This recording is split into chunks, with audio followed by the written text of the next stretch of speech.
Ajit classes लाया है आपके लिए राजस्थान और भारत जीके के सरल और रोचक वीडियोस।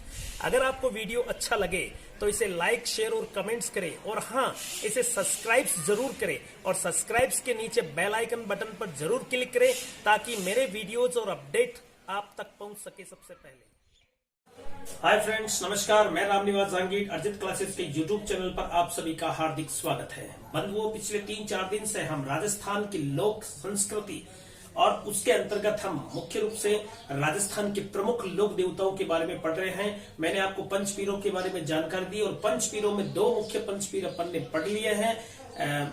जो रामदेव जी और बाबू जी के बारे में मैंने आपको बता दिया है। कमेंट्स भी देखे थे मैंने, बहुत अच्छा लगा मुझे। आप अपना प्रेम इस चैनल के प्रति यूं ही बना के रखिएगा और देखिएगा आगे आपको और अच्छे से अच्छे में जो है आपको वीडियो बना करके दूंगा और शॉर्ट ट्रिक्स और बड़े रोचक ढंग से आपके सामने पेश करूंगा ताकि आपको जो है वो याद भी हो और आपको जो है अच्छा भी लगे। तो इसके लिए बंधुओं, आज मैं अगला लोक देवता, जो 2 तो हमने कर लिए थे, अगला जो पंचपीर है, जो पंचपीरों में शामिल है, अगले जो लोक देवता है गोगाजी चौहान के बारे में आज हम विस्तार से जानकारी लेंगे। तो बंधुओं, आइए गोगाजी चौहान के बारे में पढ़ते हैं।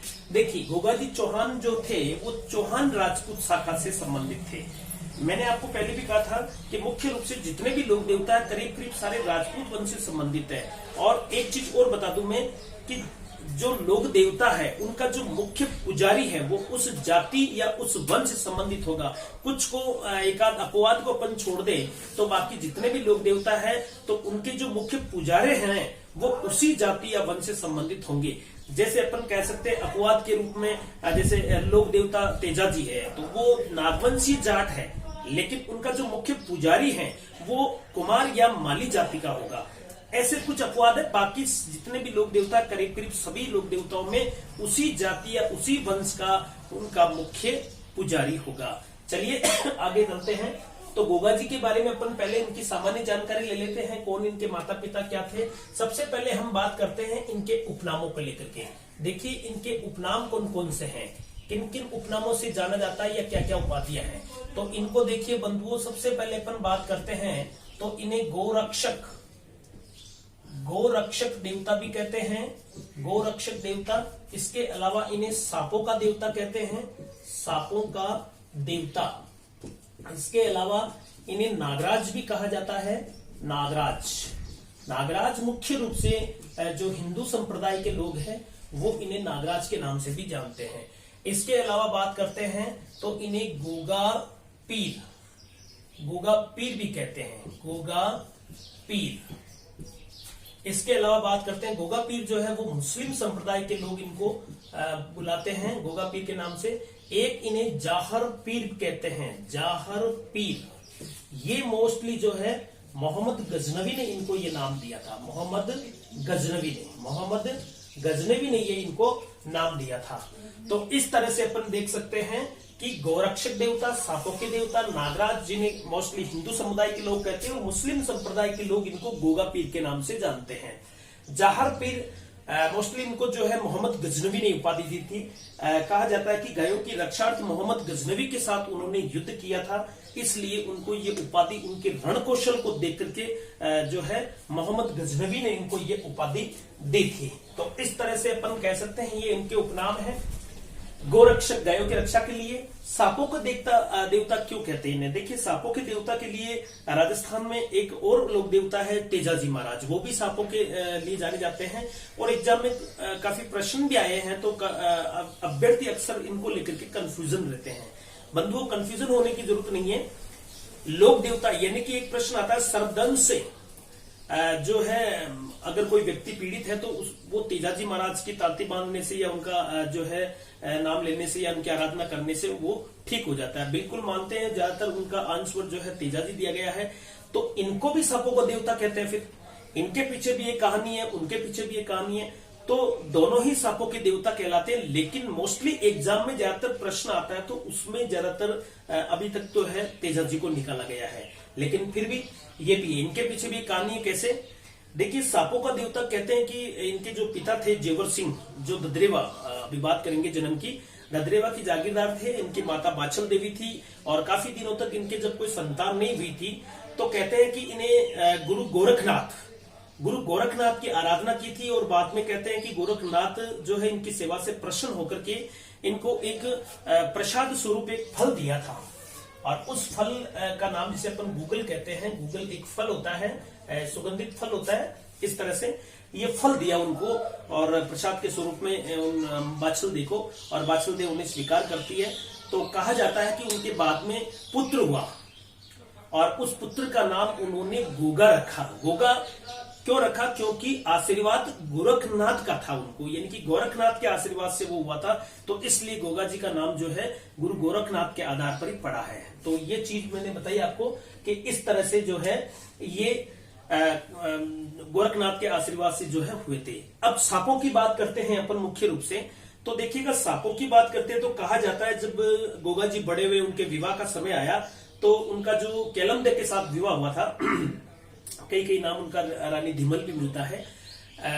तो इस तरह से कहते हैं कि जब उनका विवाह हुआ और विवाह के दौरान ही कहा जाता है कि किसी सर्प ने उनको काट लिया और वो बेहोश हो गई, और इस तरह से धीरे धीरे वो मरणासन की ओर अग्रसर हो रही थी।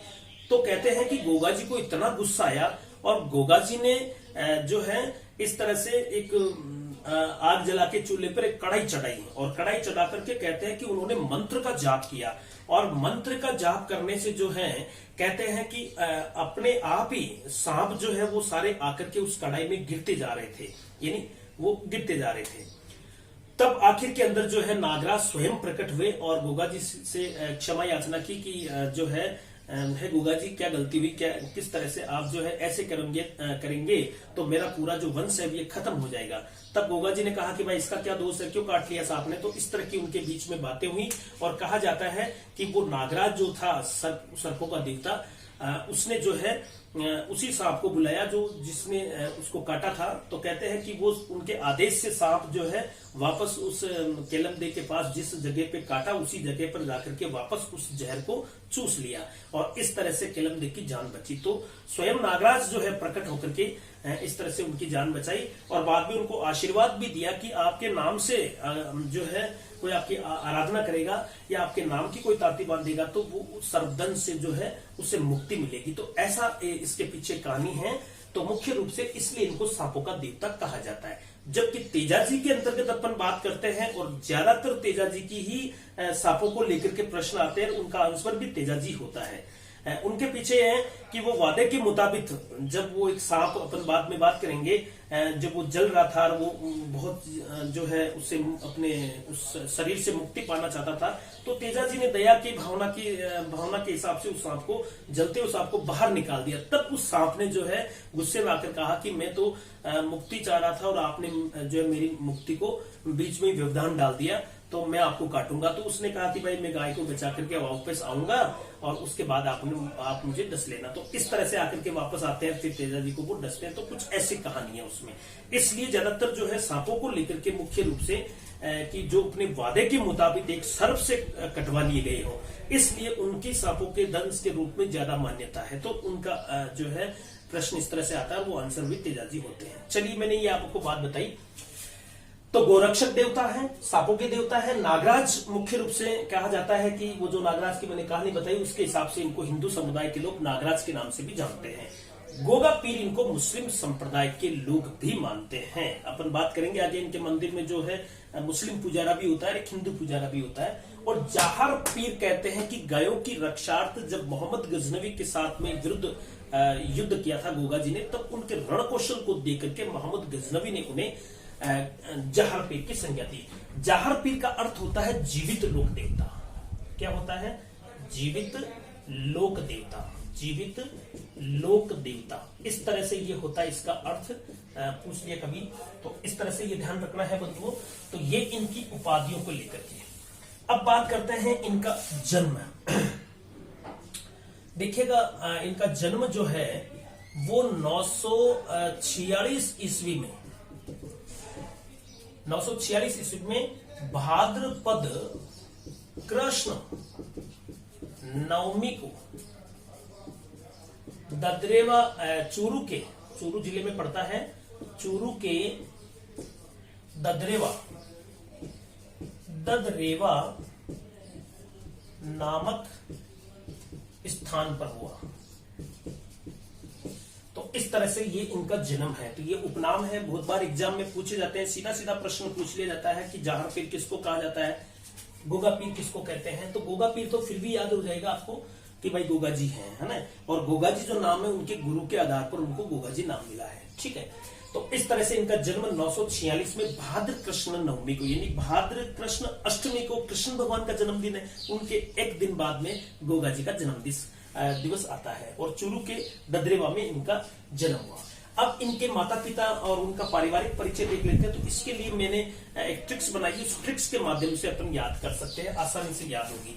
तो देखो ट्रिक्स क्या है अपनी, उस ट्रिक्स के माध्यम से आपको ज्यादा याद रहेगी। देखो गोगो, आपको क्या लिखना है, गोगो की जेबा में केला, ये बस आपको याद रखना है। गोगो की जेबा में केला, अपन मारवाड़ी में कहते हैं गोगो की जेबा में केलो, गोगो की जेबा में केलो। इससे क्या होगा, आपको उनके माता पिता और पत्नी और गुरु के बारे में जानकारी मिल जाएगी।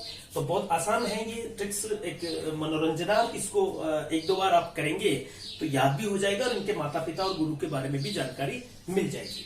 तो बंधुओं देखिए, गो से होता है स्वयं गोगा जी, और इस गो से जो होगा इनके गुरु है गोरखनाथ। मैं कोष्टक में इनका जो संबंध लिख दे रहा हूं कि हम गोगा जी की बात कर रहे हैं, ये तो स्वयं है जिनकी अपन बात कर रहे हैं, और ये इनके गुरु है गोरखनाथ। बात करते हैं जे और बा। जे से होगा जेवर सिंह चौहान थे, और ये इनके क्या थे, पिता थे। बा से बन जाएगी बाछल दे, ये इनकी माता थी। और केला से अपन बात कर सकते हैं केलम दे। क्या कर सकते हैं, केलम दे। और केलम दे कौन थी, इनकी पत्नी थी। इस तरह से अपन कह सकते हैं, है ना। एक ध्यान रखना, ये सेंटेंस बनाने के लिए इसका कोई अर्थ नहीं है। हालांकि गोगा जी का एक पुत्र था जिसका नाम केसरियानाथ था, तो की से केसरियानाथ भी आप बना सकते हो, जो जैसे चाहे आप। तो ये इनका पुत्र था, की से केसरियानाथ भी हो सकता है, इस तरह से। तो आप बस इतना सा ध्यान रखना, गोगो की जेबा में केला, यानी कि इससे एक तो इनके गुरु का नाम, पिता का नाम, माता का नाम और पत्नी का नाम आपको अच्छे से याद हो जाएगा इस तरह से।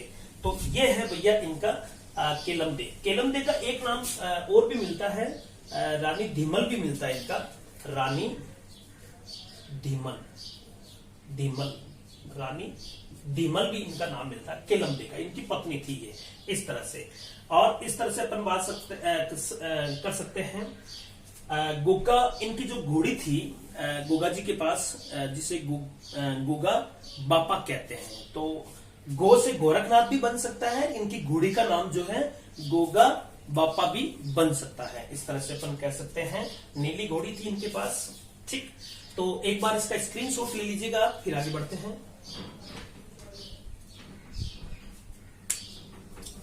ओके, तो ये बंधुओं इनके उपनाम की अपन ने बात की, और इनका जो सामान्य जीवन परिचय पढ़ा, माता पिता गुरु पत्नी, और इसके अलावा जो है अपन कह सकते हैं कि इनके उपनाम है, जन्म है, कब हुआ इनका जन्म, तो ये ध्यान रखना।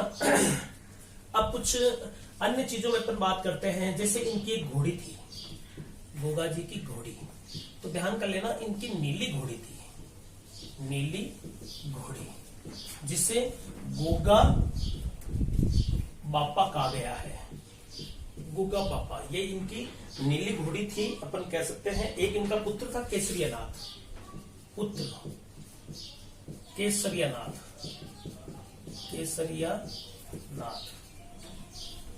ये गोगा जी के पुत्र थे।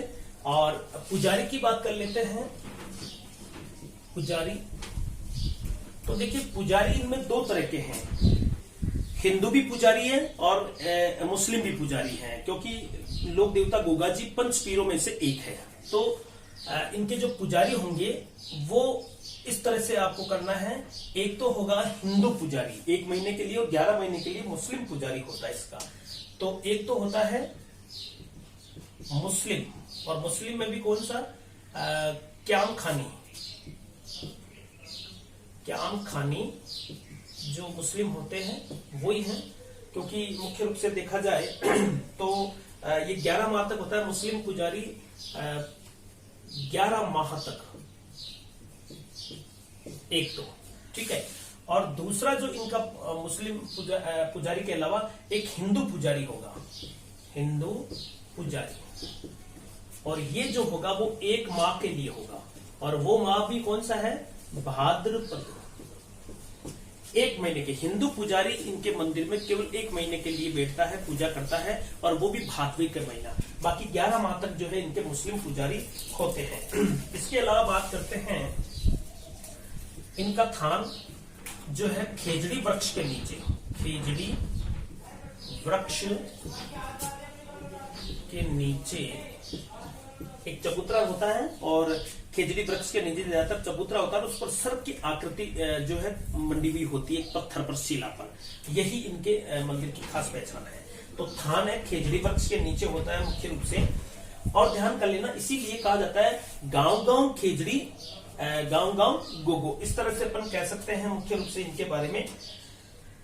तो देखिएगा, मंदिर की बात कर लेते हैं। मुख्य रूप से इनका मंदिर जो है कहाँ है, मंदिर, तो मंदिर जो है मकबरे नुमा आकृति में है, मकबरे नुमा आकृति में। और ये मुख्य जो है आपका नौहर हनुमानगढ़, नौहर हनुमानगढ़ में है।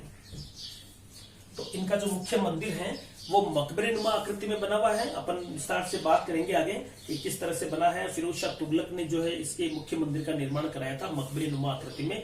जो वर्तमान स्वरूप है वो बीकानेर के जो महाराजा थे गंगा सिंह जी, उन्होंने जो है बनाया, ये नहीं कि वर्तमान स्वरूप दिया। उसके बाद बात करते हैं इनकी जो शीर्ष मेढ़ी है।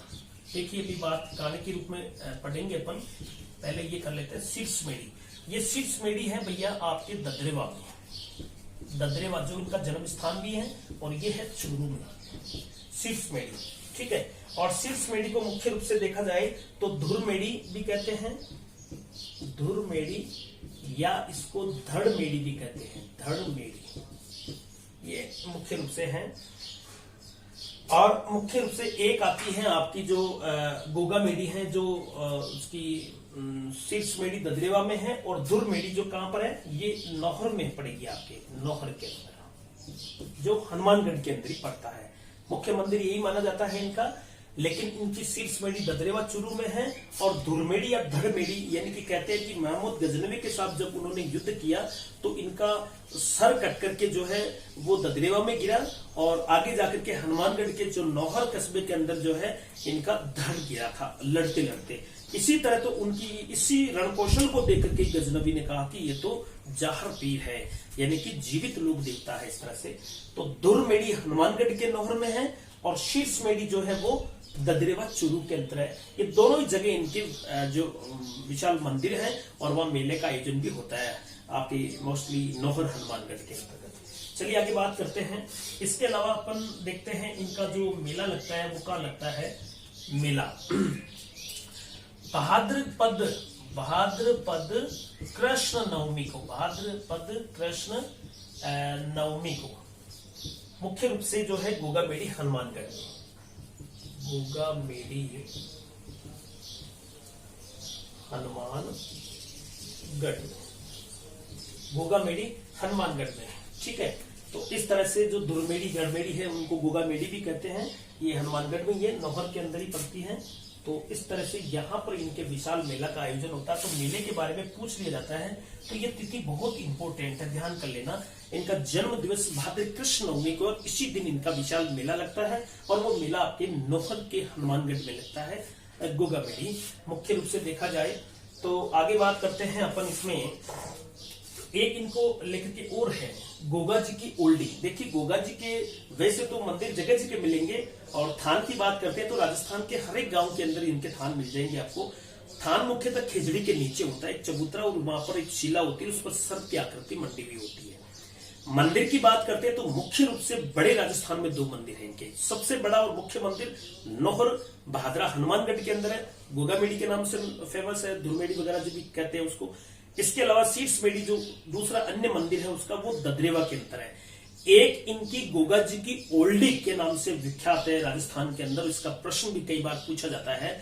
जो जालोर के सांचौर में है वहां पर एक किल्लोड़ियों की ढाणी पड़ती है, वहां पर जो है गोगा जी की ओल्डी स्थित है। तो अगली चीज अपन लिख सकते हैं गोगा जी की ओल्डी, गोगा जी की ओल्डी, गोगा जी की ओल्डी। और ये गोगा जी की ओल्डी पड़ती है आपकी सांचौर में। और सांचौर कौन सा? जालोर वाला। जालोर के अंदर सांचौर है और मुख्य जो पता है तिलोड़ियों की ढाणी में है ये। यहां पर आप लिख सकते हो तिलोड़ियों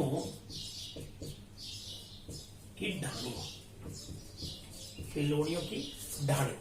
तो इस तरह से ये इनकी जो है गोगा जी की ओल्डी है। तो मंदिर को लेकर के ददरेवा, नौहर, हनुमानगढ़। गोगा जी की ओल्डी, सांचौर, किल्लोड़ियों की ढाणी के अंतर्गत है। ये तीनों ही चीजें इंपोर्टेंट है, बंदूक पूछी जा सकती है।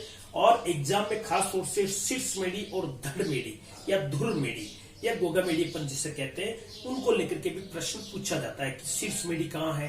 तो शीर्ष चूरू में, ऐसे याद रखने लगा। इनका जन्म कहाँ हुआ? ददरेवा में। ददरेवा में जन्म हुआ और उस हिसाब से अपन कह सकते हैं कि वह शीर्ष है। उनका सिर कट करके अलग हो गया था, ठीक है, लड़ते गए। और उनका जो धड़ है वो लड़ते लड़ते हनुमानगढ़ तक पहुंच गया। तो वो धड़मेढ़ी या धुरमेढ़ी जो है वो हनुमानगढ़ में है। तो सीधा सा प्रश्न पूछा जाएगा कि धुरमेढ़ी कहाँ है? हनुमानगढ़ में। शीर्षमेढ़ी कहाँ है? चूरू में है, ददरेवा में। चलिए इसका स्क्रीनशॉट ले लीजिएगा एक बार। ओके, आगे अपन इनको एक कहानी के रूप में थोड़ा सा समझेंगे बंधुओं। तो इनका जो खास तौर से महमूद गजनवी के साथ में युद्ध हुआ और उसी दौरान उनको जहार पीर की संज्ञा मिली थी। तो देखिए बंधुओं, मोहम्मद गजनवी, देखिए अब हम इनके वीरता पूर्वक जो कार्य है उनके बारे में चर्चा करेंगे। आपको पता है गोगा जी चौहान गायों की रक्षार्थ जो है बड़े पॉपुलर हुए थे। उसके पीछे भी कहानी है कैसे। आपको पता है इनका जन्म 946 में, उसी के आसपास की बात कर रहे हैं हम, विक्रम संवत लगभग 1003 के आसपास। तो 946 के अंदर आप पता कीजिए, आप सोचिए, थोड़ा विचार कीजिए कि उस समय भारत में क्या परिस्थितियां थी। यानी कि बाहर से जो तुर्क आक्रमणकारी थे वो आकर के लूट रहे थे भारत को, खासतौर से पश्चिमी सीमा के जरिए, ठीक है। तो इस दौरान मुख्य रूप से देखा जाए तो जो तुर्क आक्रमणकारी थे, जिसमें अपन मोहम्मद गजनवी का नाम लेता, आपने सुना होगा कि मोहम्मद गजनवी ने सोमनाथ को जो है लूटा था, है ना, 17 बार आक्रमण किए, कई सारी चीजें उनके बारे में अपन पढ़ते हैं, है ना। तो वही दौर चल रहा था, वही टाइम था, उसी समय की बात है। मैं आपको थोड़ा सा जो है इसके अंतर्गत लेके चलूंगा आपको। ये भारत का जो है पश्चिमी हिस्सा है, यहाँ राजस्थान की स्थिति है ना। तो ध्यान कर लेना, इधर से ये पश्चिम से कौन आ रहा है? मोहम्मद गजनवी आ रहा है, एमजी मोहम्मद गजनवी, वो इधर से आता है। उसका मूल उद्देश्य क्या था? भारत से सोना चांदी या धन लूट लेना। ये गुजरात है, यहाँ पर सोमनाथ का मंदिर है, आपने सुना होगा, बहुत लूट खसोट की। तो ऐसा कहा जाता है कि मोहम्मद गजनवी जो है गुजरात का जो लूट का सामान लेके आया था और वापस अपने देश जा रहा था। तो अब आपको पता है यहां से लूट करके जाएगा तो रास्ता तो यही है ना भैया, रास्ता तो यही है। अब जो है वो इधर से निकल रहे थे, तो कहा जाता है कि जो चूरू वाला बेल्ट था या पश्चिमी राजस्थान से ऐसे आया तो चूरू होते हुए निकले। तो कहते हैं कि मोहम्मद गजनवी ने इतना जो है सोना चांदी और इतना माल लूट के लेके आया था सोमनाथ से कि उन्हें रखने के लिए उसके पास घोड़े कम पड़ गए। तब कहा जाता है कि इसने आसपास के जो गाय वगैरह या जो ऐसे पशु थे उन सबको जो है अपने साथ में ले लिया और उनके ऊपर सोना चांदी लाद करके चल पड़ा। तब इस चीज के समाचार जो है मुख्य रूप से गोगा जी को मिले और गोगा जी जो है गायों की रक्षार्थ इनके साथ युद्ध करते हैं। कहते हैं कि गोगा जी ने महमूद गजनवी के साथ 9 बार युद्ध किया था। कितनी बार युद्ध किया था? 9 बार युद्ध किया था और आखिर के अंदर गायों की रक्षार्थी इनकी मृत्यु इसी युद्ध में हो जाती है। अब इसके पीछे एक कहानी और भी है। वंश भास्कर जो सूर्यमल मिश्रण का ग्रंथ है उसके अंतर्गत ये बताया गया है कि गायों के रक्षार्थ ये शहीद हुए थे। और ये कथा इसी के अंतर्गत आती है। और उसी के अंतर्गत इनके जो है भाई थे अर्जुन और सुरजन, इनके भाई भी जो है इनसे ईर्ष्या करते थे, यानी कि इनके घर के अंदर जो है मुख्य रूप से इसके परिवार में एक जमीन को लेकर के भाइयों में आपस में विवाद हो रहा था। और मुख्य रूप से अर्जुन और सुरजन जो थे वो भूमि के विवाद हेतु जो है गोगा जी से लड़ रहे थे। तो आपस में नहीं बनती थी, इनके दुश्मनी थी, शत्रुता थी। तो ऐसा भी कहा जाता है, वंश भास्कर के अनुसार भी ये चीज आती है कि जो उनके भाई थे अर्जुन और सुरजन, उन्होंने क्या कर दिया कि वो जो गायें थी वो गायें मोहम्मद गजनवी को बेच दी। हालांकि हमारा जो देही जा रहा है वो उधर ही जा रहा है, यानी कि कुल मिलाकर के गोगा जी ने किसके साथ, गजनवी के साथ ही युद्ध किया। अब वो कई पुस्तकों में ऐसा लिखा जाता है कि भाई उन्होंने गायों को छीन करके उनमें सोना चांदी लाद करके ले लिया। कोई बात नहीं, कैसे भी करो, युद्ध की घटना का जरूर उल्लेख होता है। तो कुल मिलाकर के मोहम्मद गजनवी के साथ जो है उन्होंने युद्ध किया था, कहते हैं 9 बार युद्ध किया था। आखिर में जो है वो शहीद हो जाते हैं गोगा जी, और उनके रण कौशल को देख करके ही वो जो है इनको कहता है कि ये जहर पीर है। तो इस तरह से मोहम्मद गजनवी के साथ इन्होंने युद्ध किया। तो देखिए बंधु, इस तरह से अपन बात कर सकते हैं, इसमें लिख सकते हैं गोगाजी चौहान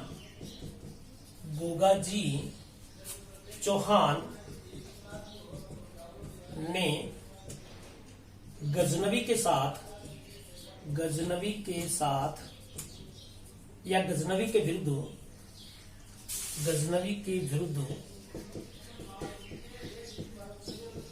9 बार युद्ध किया, और अंत में जो है गायों की रक्षार्थ अपना बलिदान दिया। और अंत में गायों की रक्षार्थ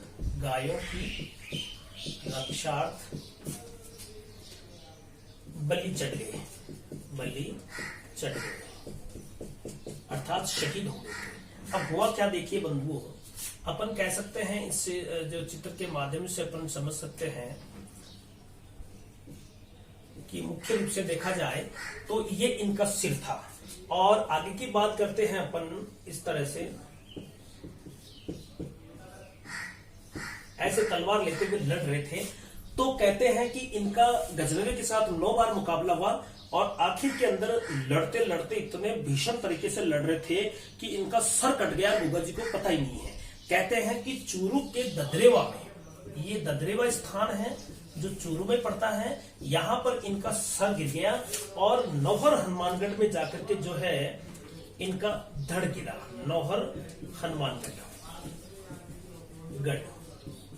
क्या धड़, इस तरह से, और ये इनका सिर गिरा था यहाँ पर।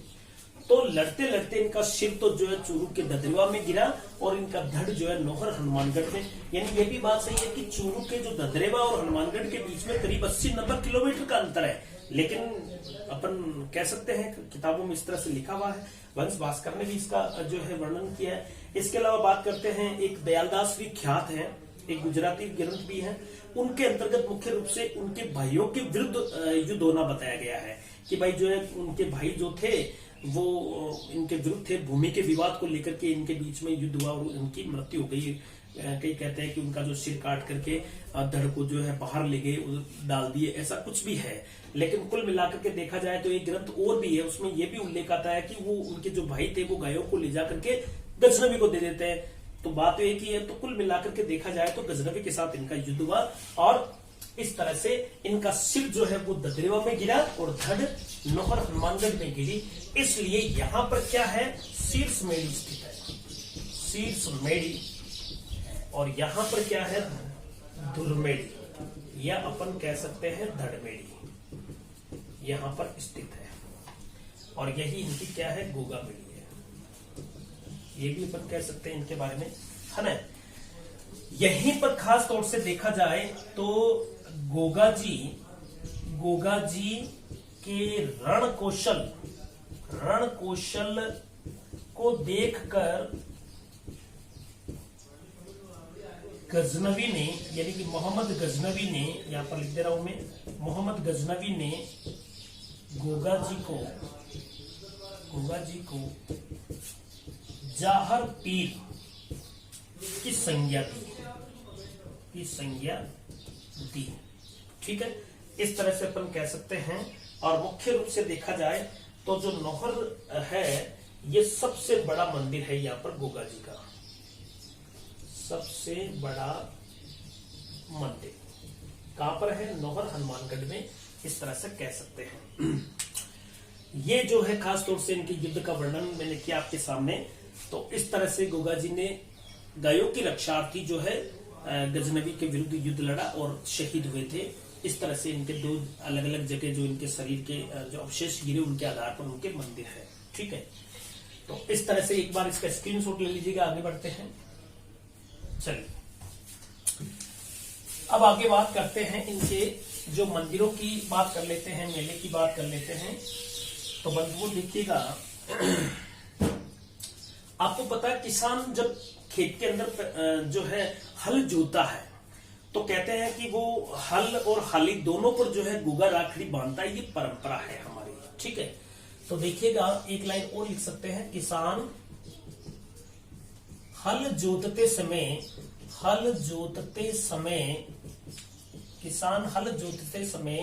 हल व हाली पर गोगा राखड़ी यानी अपन कह सकते हैं राखी उनके नाम की, गोगा राखी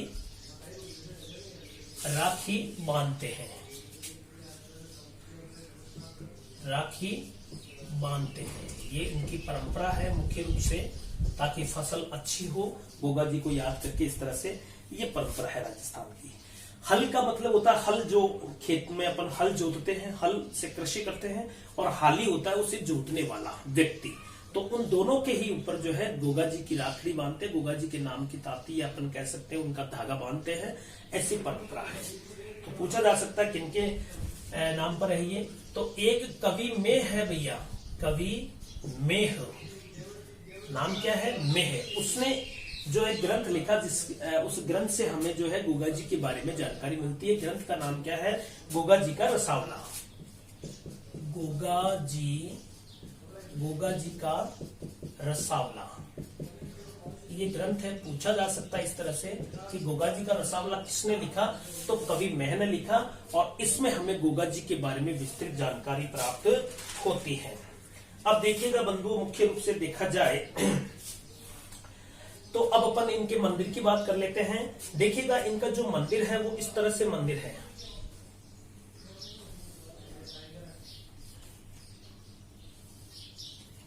इस प्रकार से जो है इनका मंदिर बना हुआ है यहाँ पर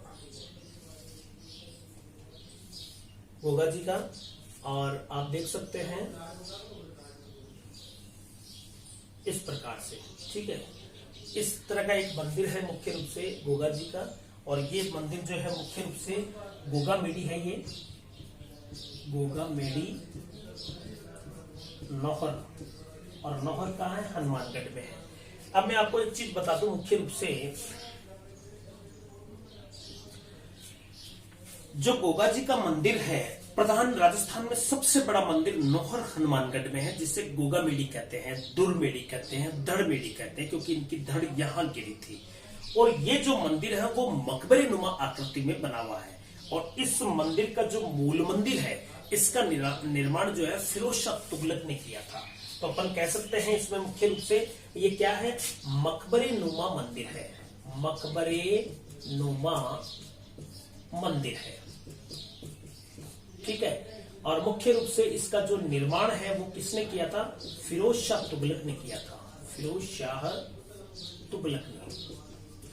इस मंदिर की एक खास बात क्या है कि इसका जो मुख्य द्वार है, मुख्य दरवाजा, उस पर बिस्मिल्लाह लिखा हुआ है। बिस्मिल्लाह का शाब्दिक अर्थ होता है ईश्वर के नाम पर। तो इस तरह से अपन कह सकते हैं कि मुख्य रूप से यहां पर जो है इस तरह से क्या लिखा हुआ है? बिस्मिल्लाह लिखा हुआ है, बिस्मिल्लाह है, बिस्मिल्लाह है, ऐसे शब्द लिखा हुआ है। ठीक है, कहां पर? मुख्य द्वार पर बिस्मिल्लाह, और इसका अर्थ हुआ आपके ईश्वर के नाम पर।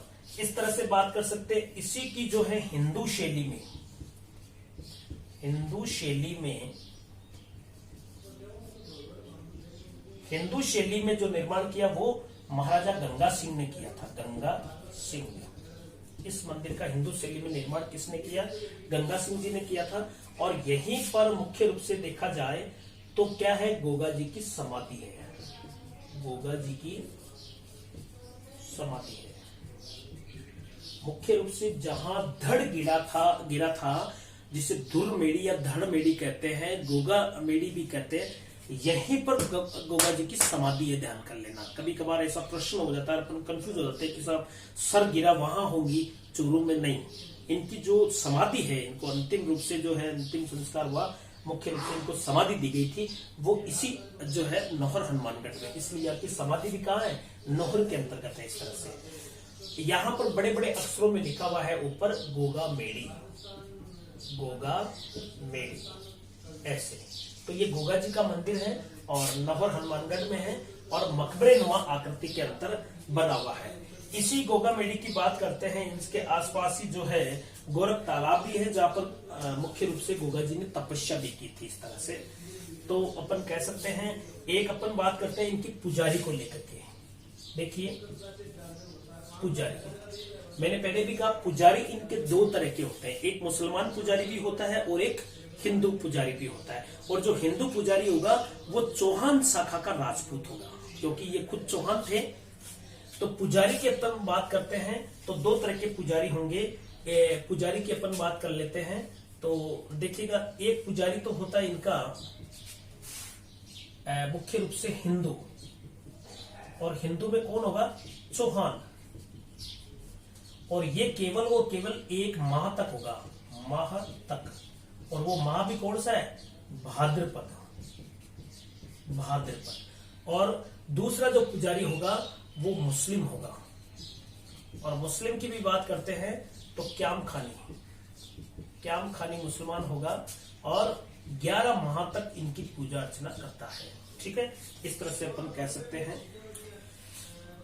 अपन बात कर सकते हैं इसमें एक क्याम खानी मुसलमानी क्यों? क्योंकि कायम सिंह नाम का एक राजा था, कायम सिंह।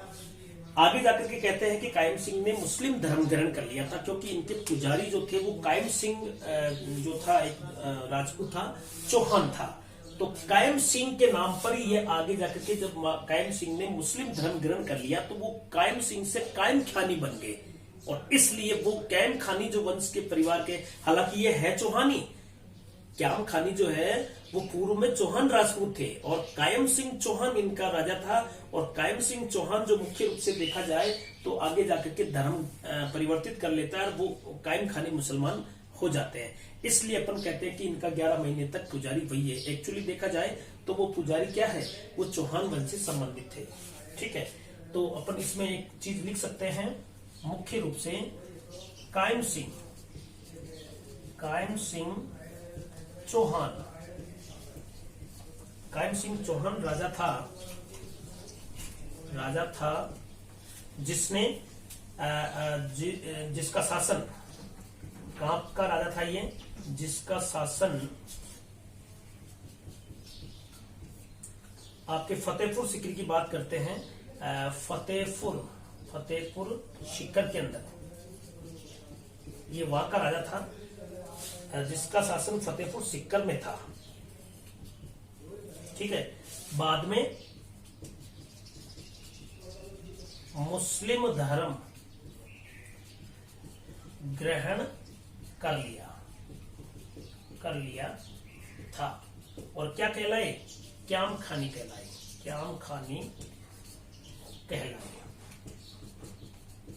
इस तरह से ये इतिहास है। तो है एक्चुअली चौहानी, लेकिन अब उन्होंने धर्म परिवर्तित कर दिया तो वो क्याम खानी मुसलमानी है और चौहान है, इसीलिए 11 माह तक वो पूजा अर्चना प्राचीन समय में कर रहे थे। इस तरह से तो ये चीज ध्यान रखनी है। तो मंदिर को लेकर के बात करते हैं, दो बड़े मंदिर हैं इनके, एक चूरू वाले मंदिर की भी बात कर रहे हैं। ये मंदिर है नौहर हनुमानगढ़ के अंदर, जो सबसे बड़ा मंदिर है राजस्थान में। और इस मंदिर का जो मूल मंदिर है उसका निर्माण किसने करवाया? फिरोज शाह तुगलक ने। और इसका जो आधुनिक स्वरूप इसको दिया गया है वो गंगा सिंह जी ने दिया था। किसने दिया? अपन कह सकते हैं गंगा सिंह जी ने इसको आधुनिक स्वरूप प्रदान किया। ऐसे ऊपर लिख देता हूं मैं, कंफ्यूजन नहीं हो। तो इस तरह से अपन लिख सकते हैं यहां पर हिंदू शैली, हिंदू शैली, और हिंदू शैली किसने? गंगा सिंह जी ने, गंगा सिंह, जो बीकानेर के राजा थे। कहां के थे? बीकानेर के। इस तरह से ये मंदिर की बात है। एक बार इसका स्क्रीनशॉट ले लीजिएगा, फिर आगे बढ़ते हैं।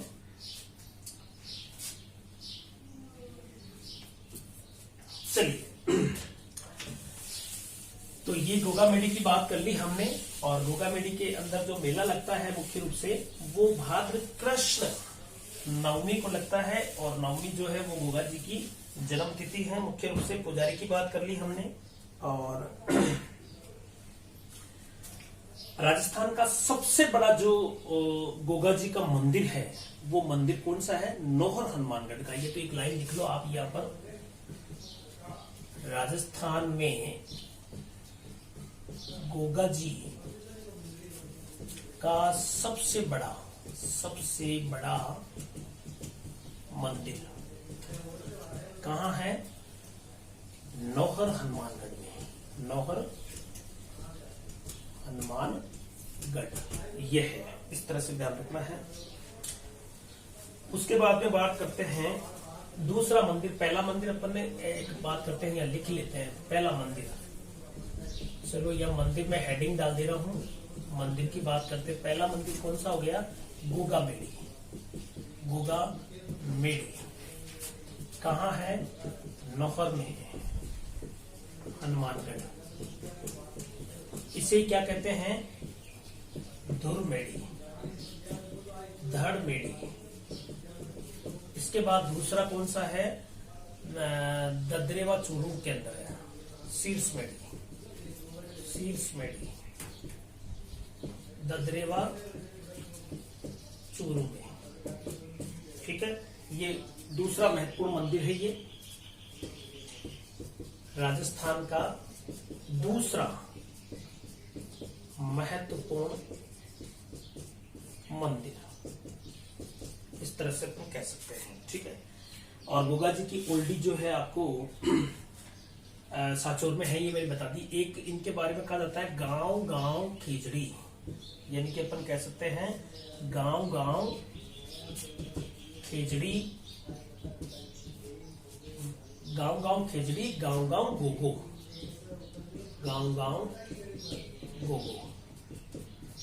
इस तरह से ये लाइन भी ध्यान में रखना। गोगो मुख्य रूप से इसलिए कहा जाता है कि जो इनकी जो गांव, हर गांव के अंदर जैसे बात करते हैं इनके थान मिल जाएंगे।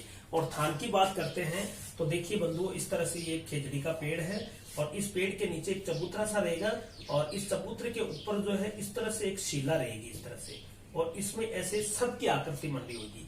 ये क्या है? गोगा जी का थान है। क्या है? गोगा जी का थान है इस तरह से। तो ये आपकी सर्प की आकृति है, ये सर्प की आकृति। तो इस तरह से आज हमने एक ये चबूतरा रहेगा, चबूतरा। तो चबूतरा के ऊपर एक शिला पर सर्प की आकृति होती है, जिसे अपन उस कंप्लीट संरचना को हम थान कह सकते हैं। तो गोगा जी के थान प्रत्येक गांव में आपको मिलेंगे, और खेजड़ी वृक्ष के नीचे होगा। तो ये वृक्ष कौन सा है? खेजड़ी का वृक्ष है ये। इसीलिए कहा जाता है गांव गांव खेजड़ी, गांव गांव गोगो। तो ये बंधुओं गोगा जी की मैंने आपको पूरी यहाँ पर बात बताई है, और इस तरह से इस वीडियो को शुरू से अंत तक जरूर देखें। और कैसा लगा ये वीडियो आप कमेंट्स करके बताइएगा। तब तक के लिए नमस्कार। कल एक नए वीडियो के साथ और हाजिर होंगे। तब तक के लिए नमस्कार, धन्यवाद।